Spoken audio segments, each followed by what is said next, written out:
graça e paz na sua vida, seja bem-vindo à Casa de Oração Milg para mais um estudo, o único Evangelho. Através dessa palavra vamos mergulhar, submergir através do livro de Gálatas. Eu convido você, vem conosco, através desse estudo, Deus vai falar grandemente ao seu coração.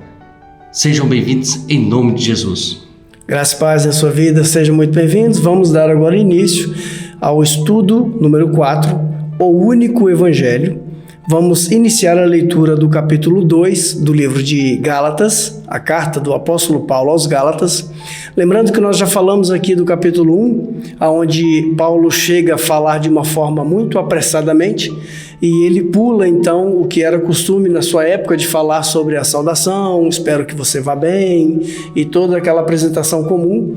Geralmente todos os comentaristas, quando analisam a carta dos Gálatas, eles têm em mente esse tipo de observação, porque teoricamente ela é mesmo uma carta direta ao ponto.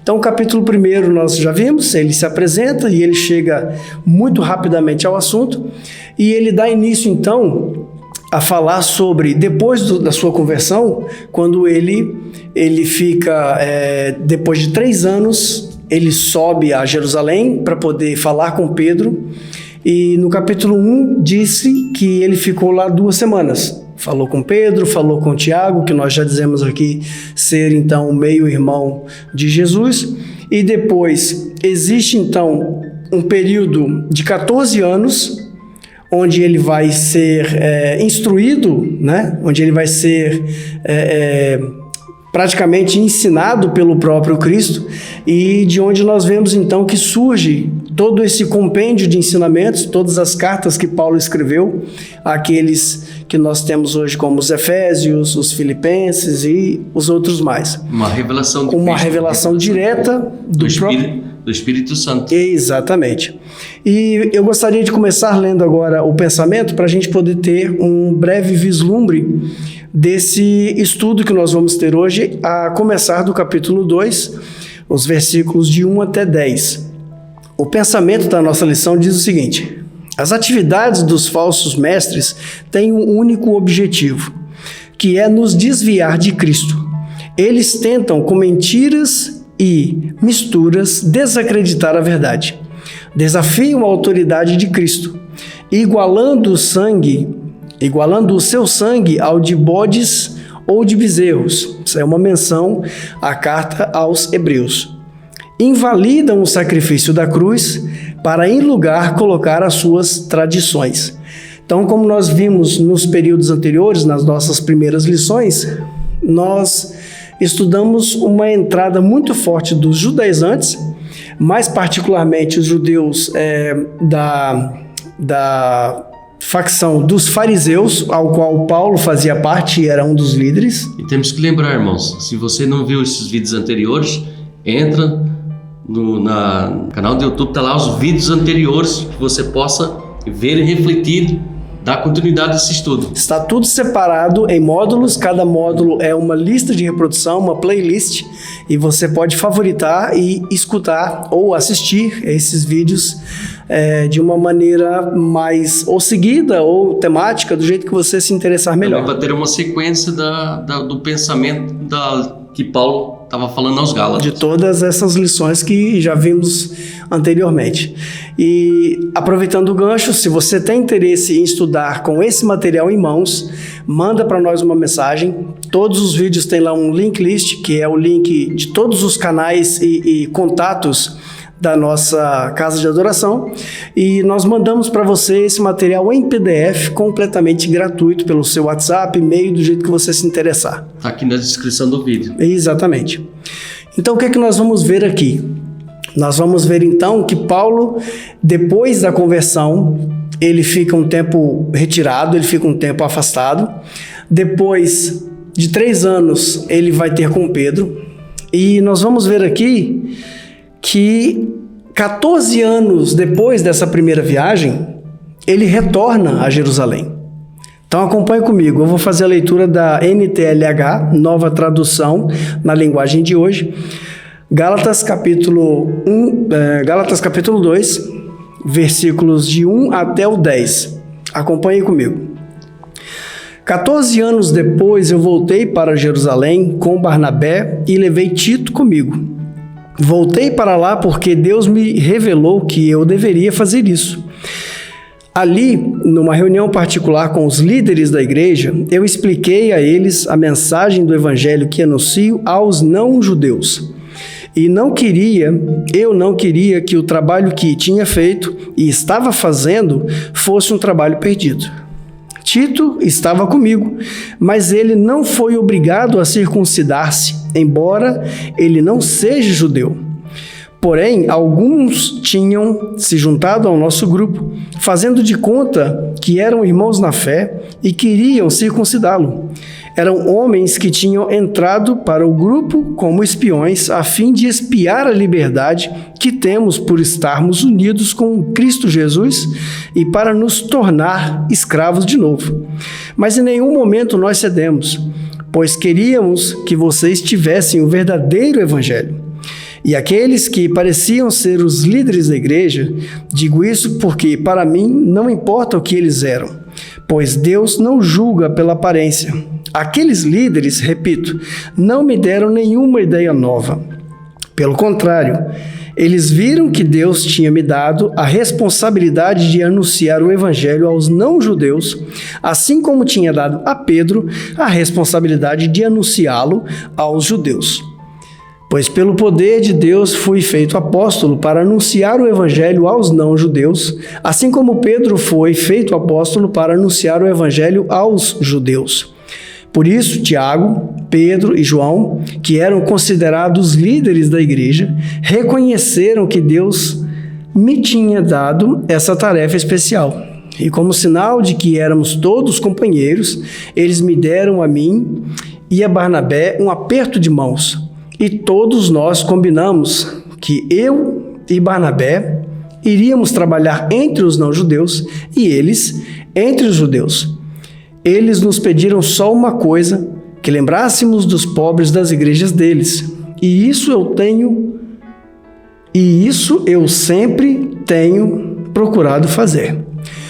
Talvez na sua leitura, se você utilizou alguma das versões Almeida, até Almeida século XXI, Almeida Revista Atualizada, Corrigida Fiel, essas expressões não judeu vai estar escrito como gentio.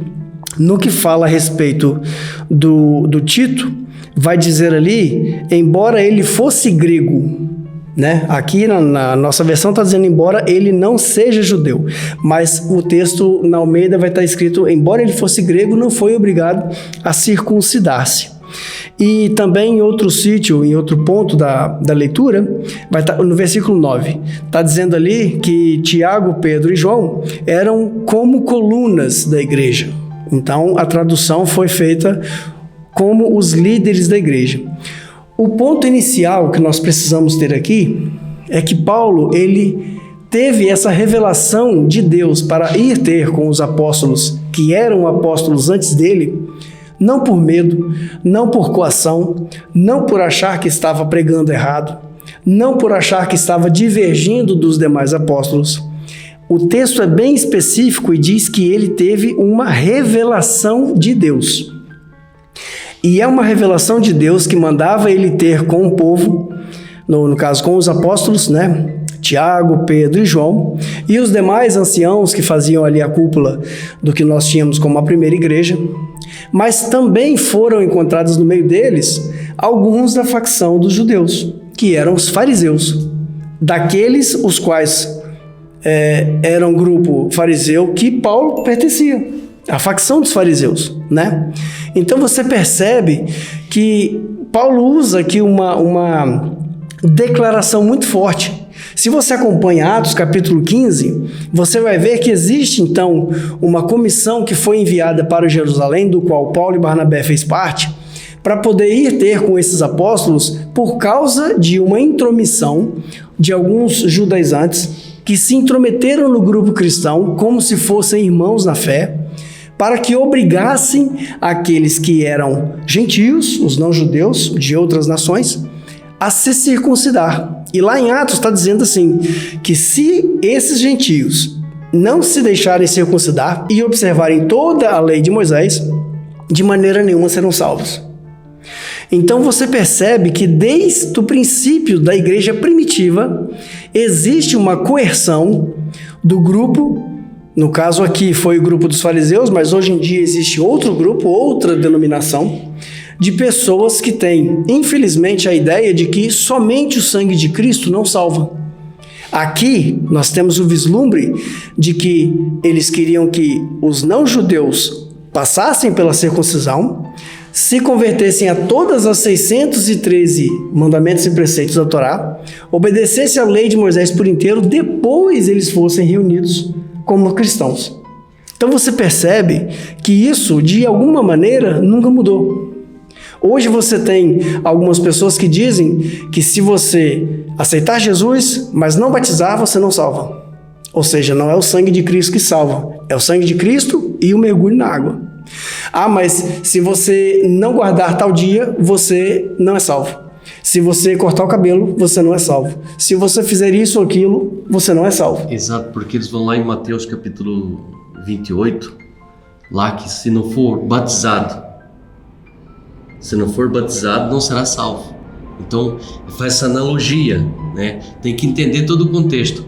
Só para você não perder o raciocínio. Nós podemos olhar a vida de Paulo, podemos imaginar a vida de Paulo.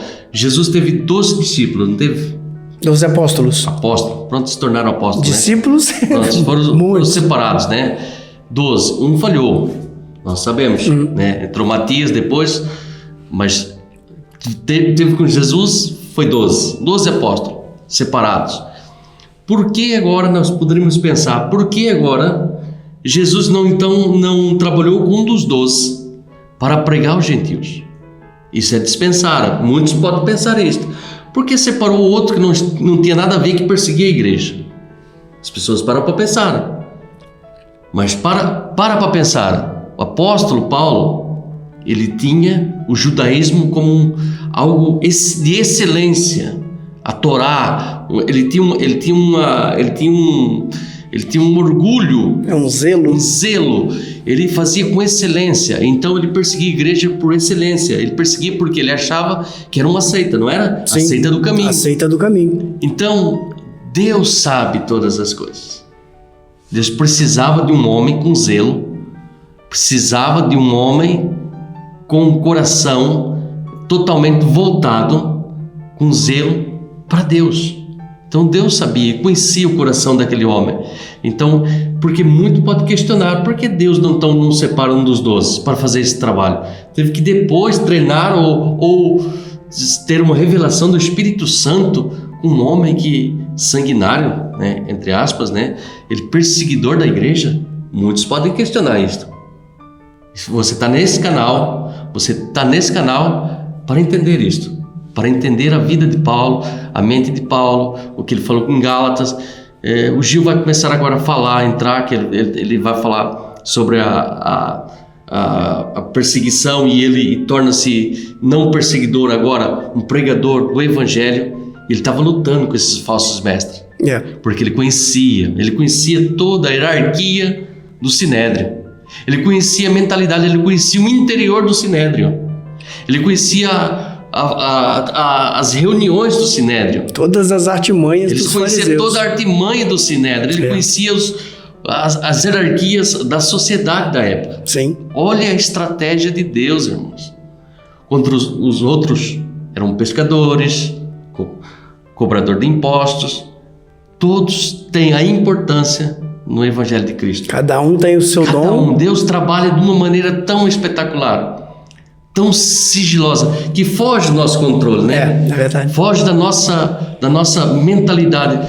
Mas como? Mas um homem que ele sabia, porque eles queriam voltar para velhas tradições, e ele sabia qual a estratégia que eles usariam para voltar para as tradições. E por isso que Paulo com a grande sabedoria, uma eloquência, um homem que sabia várias línguas, né? Sim, claro. Um homem, você vê a estratégia de Deus, irmãos. E ele conhecia o coração daquele homem. A partir lá da rua direita, lá em Damasco, no encontro com Ananias, ali realmente Deus abre seus olhos, para perceber que ele precisaria pregar para os não-judeus, os gentios, aqueles que não conheciam Deus, mas conheciam nova história na igreja. Sim. Mas os infiltrados, as tradições, aqueles que se introduziam na igreja, né? É isto que o Gil vai comentar agora. Só antes da gente falar sobre isso, deixa eu só pegar um gancho que você me deu aqui e falar a respeito do seguinte. Por que o apóstolo Paulo? Isso aí é uma coisa lógica. Primeiro, ele era rabino. Nós não temos esse texto na Torá, nem na Torá e nem no Novo Testamento, mas é um consenso, principalmente entre os judeus messiânicos, aqueles judeus que dizem acreditar, né, em Yeshua, Jesus, como seu Salvador, e eles estudam a fundo as tradições da igreja primitiva. Então eles acreditam e eles apostam nessa ideia de que Paulo, Shaul HaShalia, como ele é chamado no mundo judeu, ele era um rabino. Depois, eles acreditam que por ele ter estudado com Gamliel, ele era um candidato ao Sanhedrin, que é o Sinédrio. E segundo a tradição judaica, a Morachá judaica diz que para você ser um membro do grande Sinédrio, que é o tribunal de 71 anciãos, você precisa dominar 70 línguas. Essa é a tradição judaica. Preste bem atenção.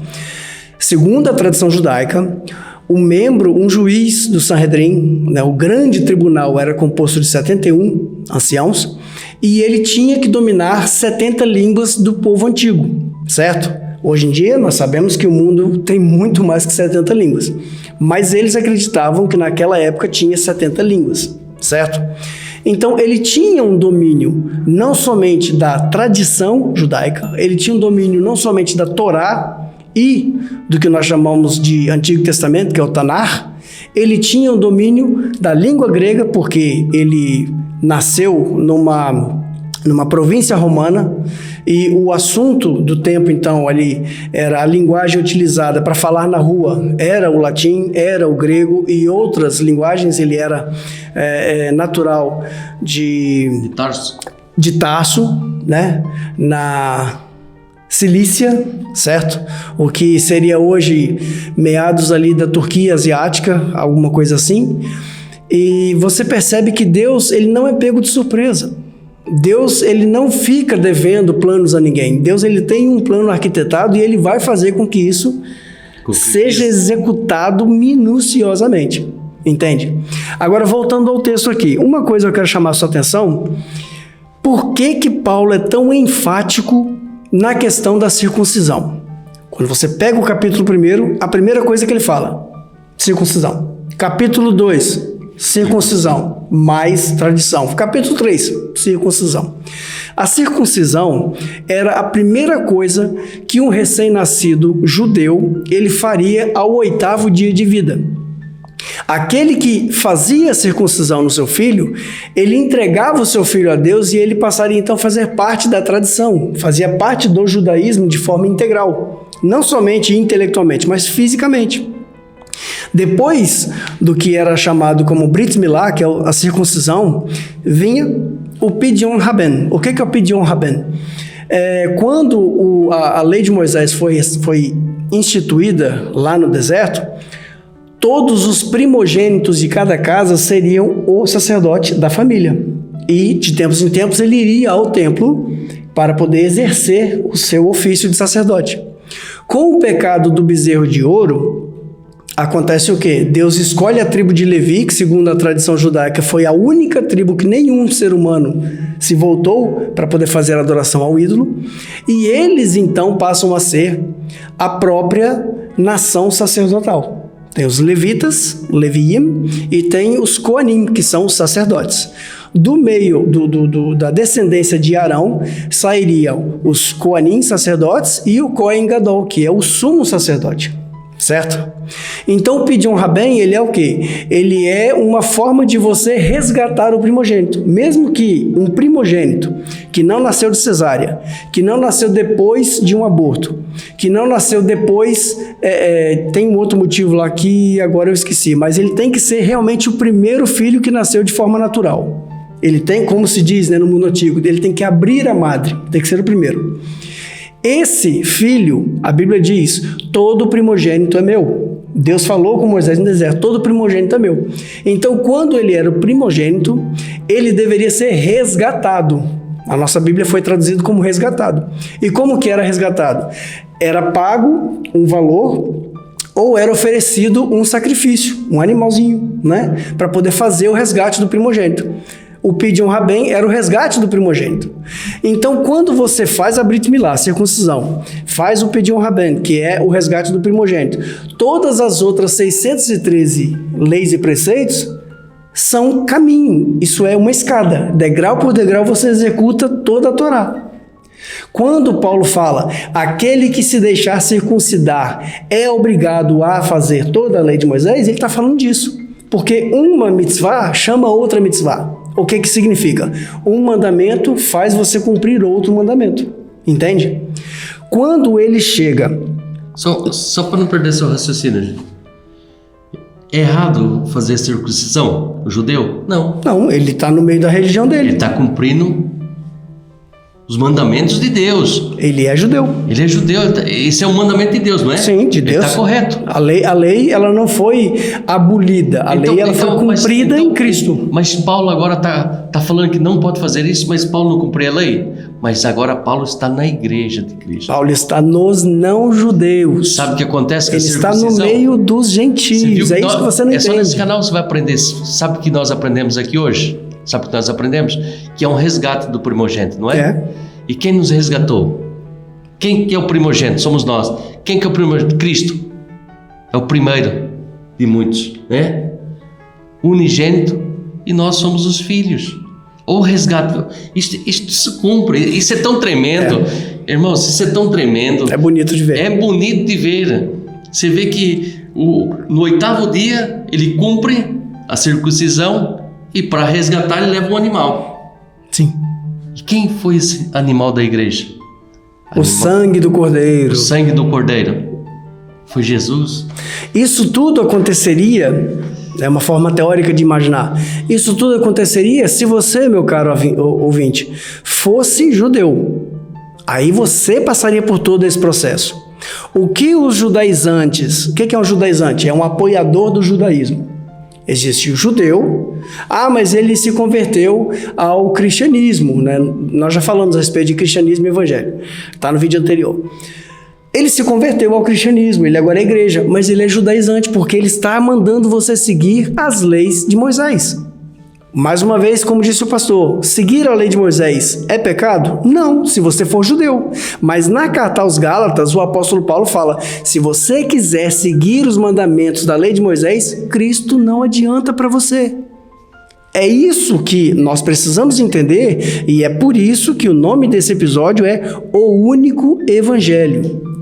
Porque evangelho é uma coisa, a Torá é outra. Quando Jesus ressurreto aparece aos discípulos, ele disse, ide por todo mundo e pregai a Torá. Foi isso que ele falou? Pregai os profetas? Pregai o livro de Números? Ele disse, pregai o evangelho, a novidade. Qual que é a novidade? Qualquer pessoa de qualquer nação, língua, tribo, que se render a Jesus, que ouvir o evangelho e aceitar que o sacrifício de Jesus foi verdadeiro e aceitar que ele é o enviado de Deus ao mundo, ele é salvo pelo mérito de Cristo. Não é necessário cumprir os 613 ritos. É aquele cordeiro que nos resgatou, que nos conquistou, que nos levou, nos lavou, nos redimiu. É esse cordeiro. É o cordeiro que João anunciou. João anunciou ali ao pé do... Foi o que? O capítulo 2, capítulo 3? É João capítulo 1, verso 29. Você pode ver 1:29. João olhou, viu Jesus e falou, eis o cordeiro que tira todo o pecado do mundo, que nos resgata. Né? O substituto. Né? Então, voltando ao nosso raciocínio. Quando ele vai para Jerusalém, ele não vai só. Aqui está dizendo no versículo 1... Voltei para Jerusalém com Barnabé, que já era um emissário, certo? Ele não era um apóstolo no seu mais intrínseco sentido da palavra, mas ele era um enviado, ele era um missionário. Então ele era um apóstolo teoricamente, né, pelo significado da palavra. Levou Barnabé, que era judeu, que era da tribo de Levi, ok? E ele levou Tito, que não era judeu, era grego, que não era circuncidado. Por quê? Segundo John Stott, no comentário A Mensagem de Gálatas, que é um livro fantástico, eu indico para você, leia o livro A Mensagem de Gálatas, escrito por John Stott. Esse livro é tão bom que Timothy Keller cita o livro do John Stott, porque ele é um livro fantástico. E ele vai dizer o seguinte, que parece que foi montada aqui uma cena por Paulo, levando para eles, né, para o encontro, um não judeu que não é circuncidado para falar sobre o tema de circuncisão. Então, quando ele chega lá, em nenhum momento ele foi obrigado a circuncidar-se. Por quê? Porque a mensagem que Deus deu a Paulo é a mesma mensagem que Jesus deu aos seus apóstolos em vida, e o evangelho é uma única coisa, é um único evangelho. Aqui está dizendo que Pedro foi feito apóstolo, ele foi emissário, enviado para anunciar as novidades, o evangelho, a boa nova da salvação, aos que estavam no judaísmo, certo? E Paulo foi o apóstolo, emissário, enviado, missionário, seja qual for o sentido que você quiser dar à palavra, ele foi enviado a pregar aos não-judeus.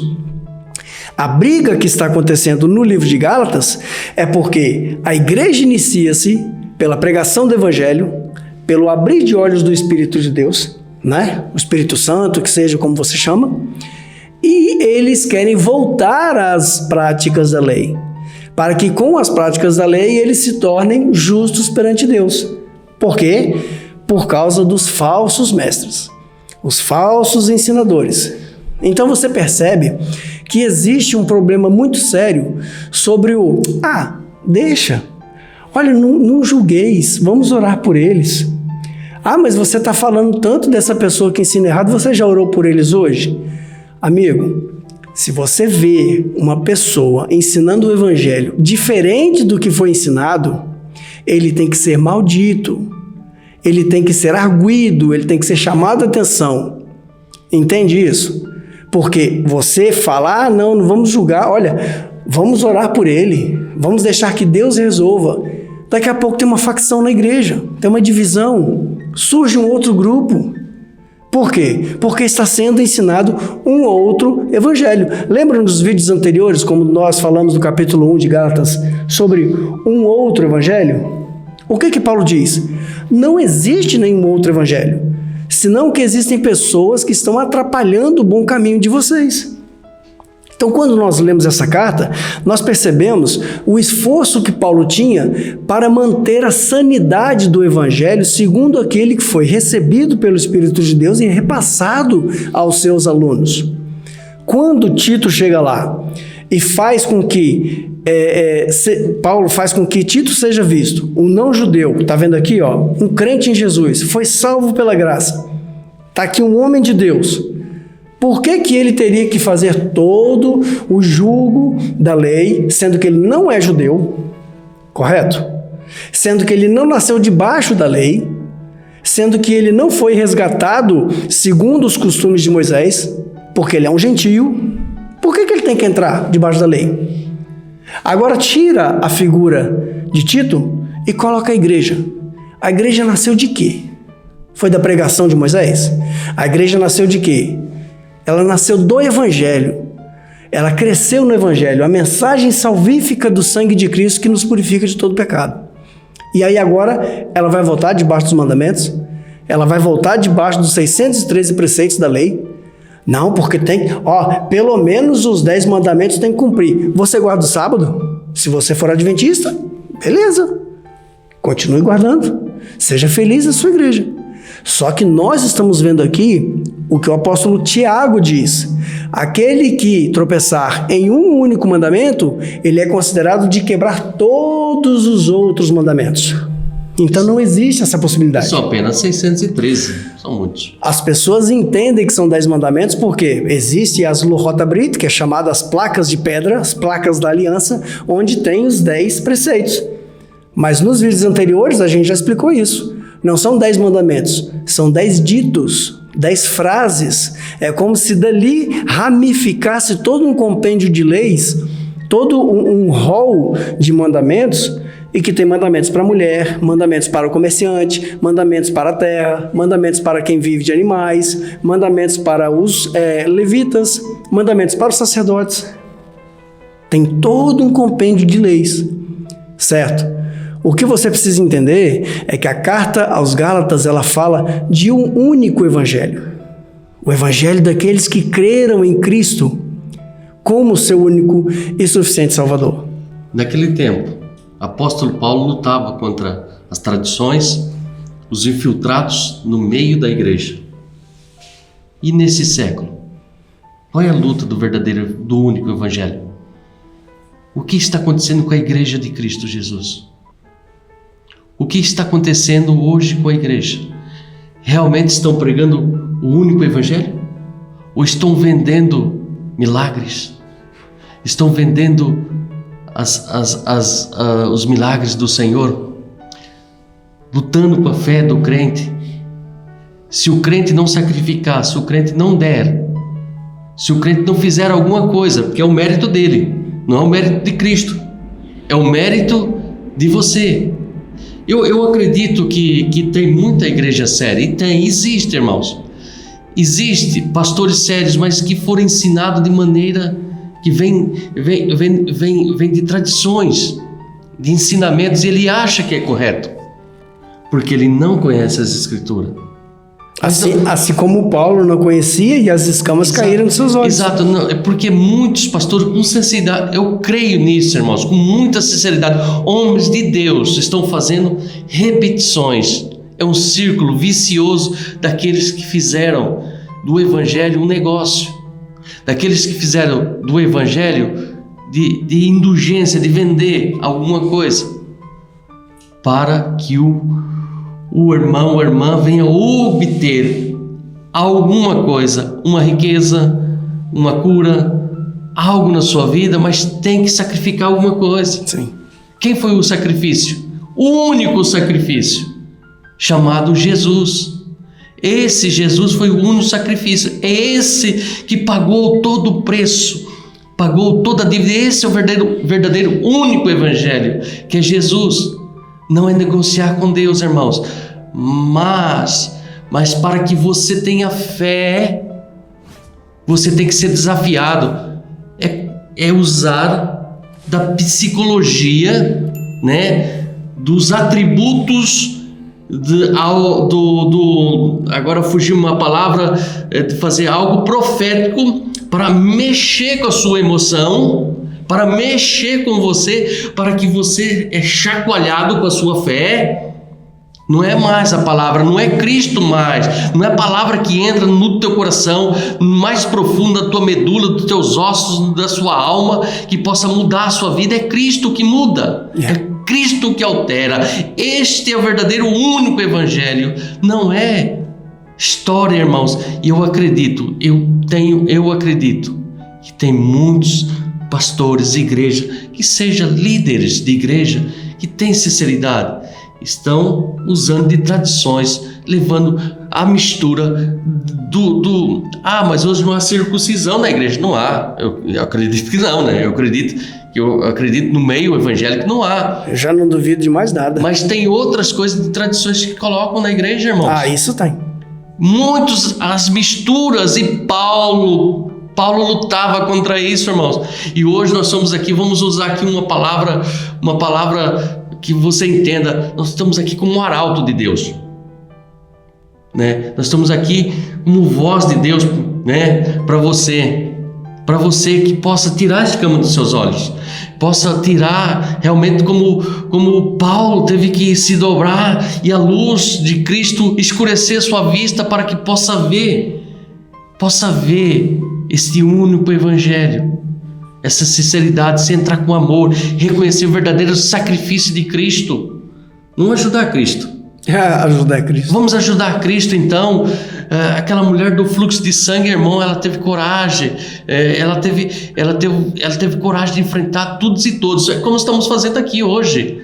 Podemos ser chamados de herege. E seremos e somos. Seremos chamados. Mas nós estamos aqui para falar para você que só Jesus cura, só Jesus liberta, só Jesus muda, Jesus altera a sua vida. Não, foi falado aqui da outra vez, no vídeo passado, o véu se rasga de alto a cima porque de alto a baixo. De alto a baixo, peço perdão. De alto a baixo porque a salvação vem do alto. Vem de Deus, a salvação não vem de homens.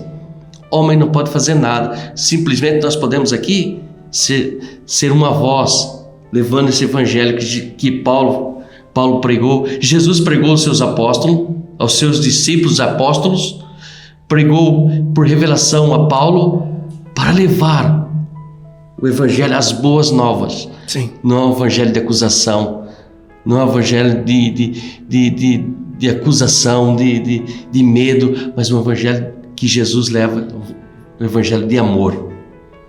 É o evangelho daquele que fala na parábola do filho pródigo, que Jesus está de braços abertos, correndo para você. É este evangelho. Esse evangelho, ele te abraça, te muda, te abraça, e nós arrependemos das nossas tradições, do passado. As velhas práticas. Se arrependemos de verdade. E se voltamos para Cristo, no verdadeiro e único evangelho, nesse único evangelho. Por isso que este canal da Casa de Oração Milk é especial para se voltar ao evangelho perdido. O evangelho realmente está perdido. As práticas, irmãos, as tradições, vamos voltar para o verdadeiro evangelho. Que abrimos nossos olhos, que possamos ver esse Jesus ressurreto, esse Jesus que está vivo, esse Jesus que realmente nos conquistou, nos redimiu, nos pagou toda a nossa dívida. É esse Jesus que nós falamos aqui. Não está aqui, isto aqui, irmãos, não está baseado em dogma de igreja. Não está baseado em mentalidade humana. Nós estamos falando aqui da Bíblia. Isso. Não é só nesse canal, tem vários canais aí. Graças a Deus. Tem várias pessoas aí. Tem muitas pessoas acordando. Tem muitas pessoas boas aí, irmãos. Muitas pessoas acordando. Muitas pessoas boas aí nas redes sociais levando o verdadeiro evangelho. Mas aqui, em especial, irmãos, não criticamos nenhuma igreja. Porque nós somos a igreja invisível de Cristo Jesus. Somos todos nossos irmãos. Só apenas nós falamos do evangelho. Não estamos aqui falando de nenhuma igreja.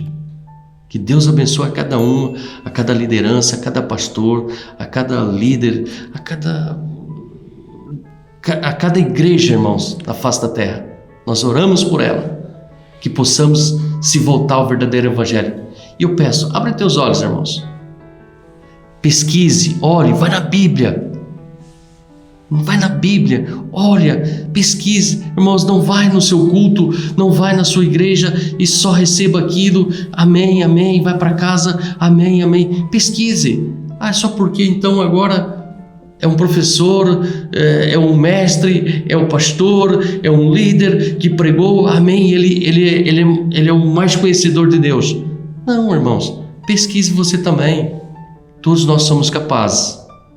Todos nós somos capazes. Pede auxílio. Tem vários agora os meios. Tem vários meios agora em aplicativos que possamos ver Bíblias, traduções, o que está escrito, o que não está escrito. Tem várias maneiras de nós olharmos e vermos que realmente o único Evangelho. Eu passo aqui ao Gil novamente. Falando a respeito do único Evangelho, voltando aqui ao ponto em que Tito foi levado junto com eles, Paulo deixa bem claro para eles que não existe acepção de pessoas. Não existe diferença no mundo não evangélico, no mundo não gospel. É como se você hoje fosse ver pessoas e dissesse, eu já ouvi isso muitas vezes, aqueles ali não são nossos irmãos em Cristo, eles são nossos primos em Cristo. Por quê? Porque não faz parte da patota, do grupinho, da minha placa, da minha igreja. O Evangelho de Cristo, levado por muitos apóstolos e mais massivamente, teologicamente, completo por apóstolo Paulo, ele vem falar de um evangelho que abrange a todas as culturas, multiforme, multifacetado, sabe? Quando você lê a carta a Filemon, ou quando você lê a carta a Timóteo, as cartas a Timóteo você chora de ouvir a luta, sabe? E o abandono que o apóstolo que ele sofreu um abandono tão grande depois de percorrer tantos quilômetros andando a pé, ou andando talvez a cavalos, ou o que seja, fazendo pregações e abrindo igrejas, comissionando pastores, e ele morreu daquela forma, né? Ele sofreu o martírio depois de ficar várias vezes preso. Na última vez ele ficou mais de 2 anos preso. E você, quando lê uma carta dessa, você sente o suor do apóstolo, porque é como se ele tivesse com frio na barriga, tentando fazer com que os filhos que ele gerou de forma tão dolorosa conseguissem enxergar uma coisa básica, sabe? Enxergar uma coisa simples. Nós vamos chegar nesse versículo ainda, não é nessa lição, é na próxima, talvez na outra, que diz o seguinte: se você recebeu o reino de Deus, o dom da graça, pela pregação do Evangelho, por que você se baseia nas realizações legalistas da Torá para poder você crescer, para você demonstrar mérito próprio? Então, quando Paulo leva Tito com ele e ele mostra para aquelas pessoas que o mundo não judeu, ele não é circuncidado e não tem razão nenhuma de ser, certo? Você percebe a luta que ele tinha, não somente de forma teórica, mas na prática também. Porque para qualquer um de nós que se deixar circuncidar ou que quiser adotar as práticas do deserto, né, as leis de Moisés, os 10 mandamentos, como você quer chamar. Ah, irmão, mas não é a lei de Deus? É a lei de Deus, e ela cumpriu o seu propósito. Ela foi estabelecida para o povo judeu por causa de uma razão, certo? Agora você lê Efésios, que diz: não existe separação, judeu, grego, bárbaro, cita, o judeu ou não judeu.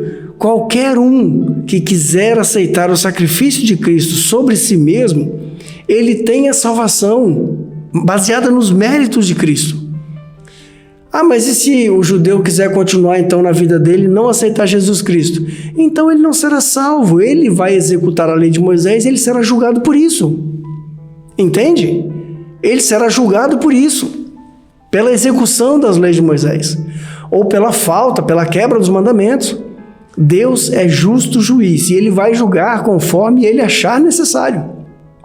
Mas quando você lê o Evangelho, a novidade de vida, a boa notícia de salvação, que um morreu por todos, e por causa do último Adão que veio a salvação no mundo, como o próprio Paulo fala, acho que é 1 Coríntios, ele diz, por causa de um homem, o primeiro Adão, veio o pecado ao mundo, também necessariamente por causa de um segundo homem, veio a salvação para todos os homens.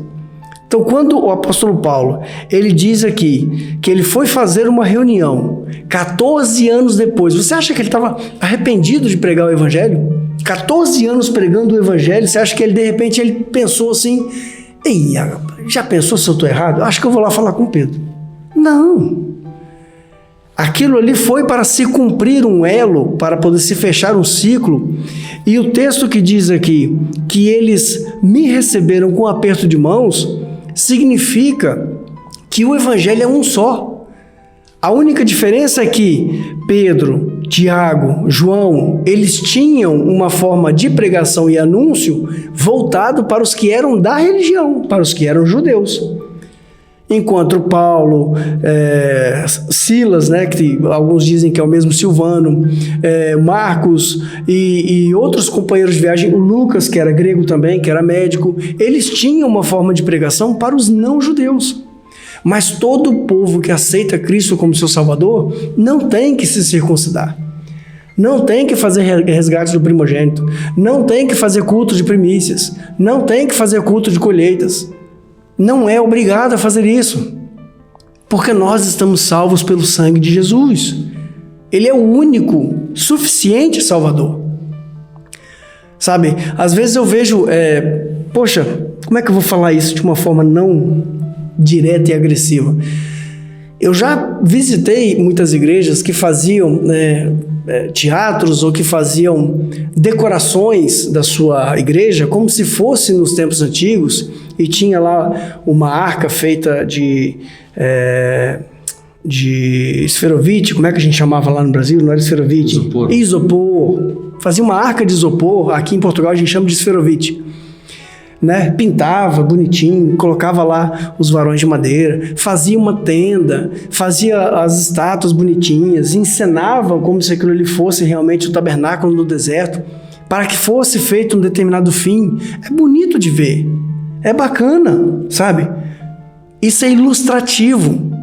Mas quando você entra numa igreja que lá no telão está dizendo o culto das primícias, e a pessoa está pregando para você, dizendo que aquele culto ali é o culto especial, porque ele é o culto das primícias, e ele faz uma forte ênfase de que você tem que dar as suas primícias a Deus, e você já está imaginando de que primícias eu estou falando, e ele coloca em xeque o seu sustento familiar, dizendo que se você der as primícias a Deus, e se você tiver fé, você será abençoado. Irmão, eu não duvido que isso aconteça, porque Deus é generosíssimo. Mas a questão que fica no ar é por quê? Por quê? Porque Salmo 116 fala: o que eu darei ao Senhor por todos os benefícios que Ele já me fez?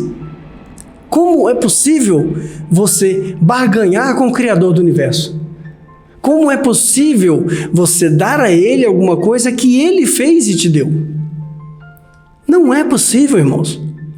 Então, quando você vê o anúncio do Evangelho e quando você vê o suor do apóstolo Paulo em resgatar essas pessoas dos falsos ensinadores, sabe? Quando ele escreve a Timóteo a carta, mandando com que Timóteo vá para Éfeso, para poder dar jeito e silenciar as vozes do que ele chama de cães.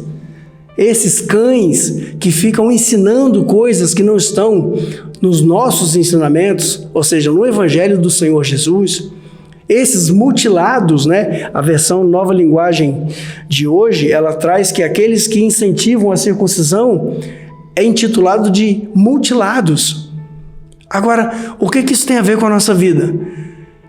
Exatamente aquela pessoa que às vezes está em dívida, porque cometeu um erro financeiro, cometeu uma má escolha, ou às vezes ela está com um aumento no aluguel, às vezes ela foi demitida do trabalho e passou um tempo sem ter um recurso e agora ela deve, e essas pessoas são colocadas todas no mesmo tacho, sabe? Todos no mesmo saco, dizendo que você é amaldiçoado porque você não deu isso, você não fez isso, você não tem propósito, você não tem visão, porque você tem que alinhar com essa visão, você não está na minha cobertura espiritual. Balela, irmão. Balela, mentira gospel. Sabe por que é mentira gospel? Porque o sangue de Jesus Cristo nos purifica de todo o pecado. Ah, mas eu não sou um homem abençoado. Você quer dizer que você não tem conquistas materiais? Porque todos nós que estamos debaixo da graça de Deus, cobertos pelo sangue do Messias, nós somos abençoados. Você sendo pobre ou você sendo rico. O que o texto está dizendo para nós é que tem pessoas que talvez não estão se mutilando pela circuncisão, mas estão mutilando seus corações, estão mutilando as suas famílias, porque primeiro tem que ser feito. Está vendo o que está escrito aqui? Busca primeiro o reino de Deus. O seu lugar na igreja, irmão. Sua mulher tem que entender. Os seus filhos têm que entender. Estão mutilando famílias. Estão acabando com a intimidade conjugal. Estão acabando com o relacionamento de pais e filhos. Porque na cabeça deles, o reino de Deus é o quadradinho de cimento e betão que é feito para eles. O reino de Deus, irmão, é muito mais do que comida e bebida. O reino de Deus é mais do que paredes de tijolo. O reino de Deus é mais do que meras obras feitas na carne, como Paulo fala, sarx, obras da carne. Nós vamos ver aqui, nesse estudo que fala sobre a carta de Gálatas. Então tenha cuidado. Tenha cuidado de onde você entra. Tenha cuidado de qual missão você está fazendo. Tenha cuidado de qual evangelho você faz parte. Nunca, irmãos, nunca vá para uma igreja e deixe o seu cérebro em casa. Quer ir para uma igreja abençoada, que vai revelar o número do seu documento? Leve o teu cérebro junto. É maravilhoso você estar em êxtase, você sentir um arrepio e você falar, puxa vida, Deus está aqui. Porque tem tantas línguas estranhas, tem tantas coisas, manifestações do Espírito. Maravilha! Esse é o teu mundo? É a tua onda, vamos dizer assim? Então, irmão, estude a Bíblia, leia, sabe? Nós não somos, como o pastor gosta de dizer, os donos da verdade. Nós estamos aqui representando uma verdade que foi passada de apóstolo para apóstolo, que foi ensinada junto com os pais da igreja. Estamos abrindo seus olhos para uma leitura simples de um texto escrito. É simples assim. Não se deixe enganar, meus irmãos. Leia a palavra. Eu sei que às vezes textos são muito difíceis de compreender. Graças a Deus nós temos muitos comentaristas, nós temos muitas visões, sabe? Reformados, pentecostais, igrejas tradicionais, igrejas clássicas, sabe? Deus abençoou você com uma infinidade de lugares que você escolhe aonde tem um evangelho. Vá visitar, leia a Bíblia. Poxa, gostei da pregação daquele rapaz. Gostei da pregação daquela pastora. Vai, irmão. Mas leve a Bíblia junto. Leve o teu cérebro junto. A nossa adoração tem que ser racional. Aqui você percebe que Paulo não era um homem de teoria, ele era um homem de prática. Ele catou Barnabé e Tito e levou com ele.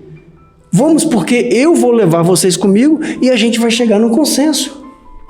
Leia Atos capítulo 15.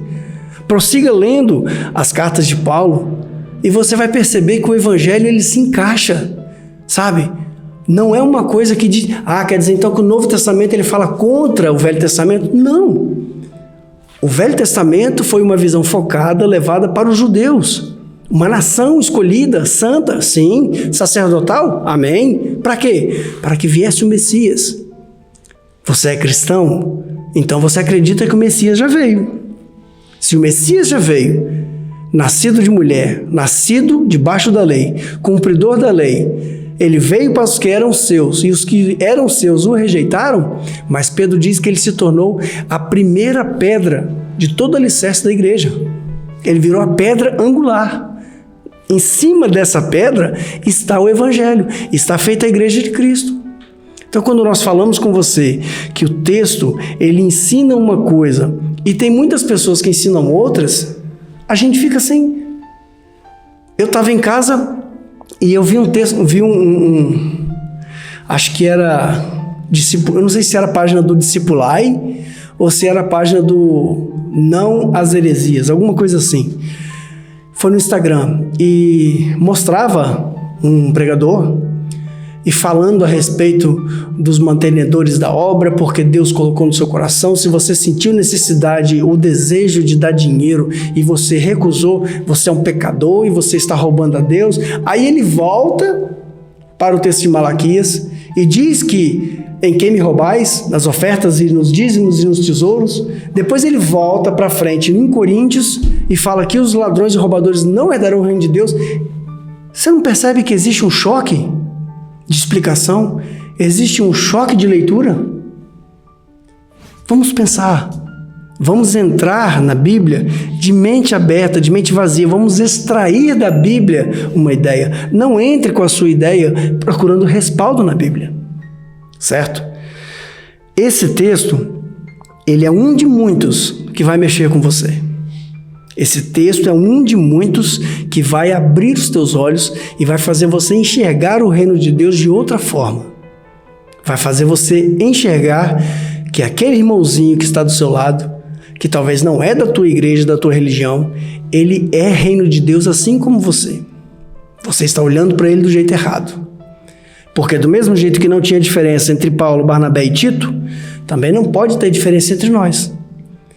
Porque nós somos salvos pelo sangue de Cristo. Nós temos o dever de pregar, ensinar e alertar. Fazer o julgamento do que acontece dentro da nossa igreja, dentro da nossa convenção, das nossas 4 paredes. Ele é meu pastor, ele vê que eu estou errado, ele tem o direito de me julgar. Eu estou ensinando alguém, eu vejo que ele aprendeu errado, eu tenho o direito de julgar e ensinar corretamente. Não julgue os que são de fora. Deixe que os que são de fora, Deus os julgará. O apóstolo Paulo diz isso em Coríntios. Então você precisa entender que o evangelho de Cristo não é circuncisão. O evangelho de Cristo não são mandamentos da Torá. O evangelho de Cristo não é tradição de Moisés. Eles têm o seu mérito e eles têm o seu lugar lá no povo judeu. E o povo judeu vai se ver com Deus porque Deus é justo, ok? Agora nós, assim como a igreja de Gálatas, nascemos de um evangelho. E tem muito mais para você. Nós vamos ficando por aqui. Esse evangelho é muito profundo, esse texto é muito profundo. Na próxima lição nós vamos mergulhar mais nesses versículos e eu quero que você traga a sua Bíblia. Nas próximas aulas, traga a sua Bíblia, traga a sua intenção de aprender e pausa o vídeo, leia o texto. Você não gosta da NTLH? Pega a sua versão, NVI, qualquer versão que você goste, Almeida 21, Nova Almeida atualizada, pega a sua versão, Bíblia Thompson, pausa o vídeo, leia conosco e prove se aquilo que nós estamos falando está de acordo ou não. Mais uma vez eu recomendo a você a Mensagem aos Gálatas de John Stott. Também tem o escritor John Brown, que é muito famoso, ministro Lightfoot, ou às vezes ele é encontrado como bispo Lightfoot, também é muito bom, e o livro Gálatas para você, de Timothy Keller. Amém? Amém, irmãos? Pronto, chegamos ao fim de mais um vídeo, é o primeiro vídeo dessa série de 4 vídeos, né? Vamos ter o segundo, o terceiro e o 4º vídeo. Vai ser tremendo. Eu quero que você venha e mergulhe nesta palavra que é a Bíblia. Amém? E lembrando, é gratuito aí se inscrever nesse canal, levar essa palavra. É gratuito. E a apostila também é gratuita. E na descrição desse vídeo está lá. É como você faz para entrar e adquirir este estudo em PDF. Para que possa ver versículo por versículo e acompanharmos aí através do estudo. Amém? Deus abençoe a sua vida. Eu espero você no próximo vídeo. Amém? Deus abençoe. E você quiser olhar os vídeos anteriores, entrar no nosso canal, tá lá. E não esquecer de compartilhar, né? E deixar o seu comentário, se quiser comentar livremente aí o comentário. Comente. Faz o canal crescer. Leva esse evangelho. Amém? Leva a palavra do Senhor. E vamos ver no próximo vídeo. Deus abençoe a sua vida. Até a próxima, se Deus quiser. Até a próxima. Amém.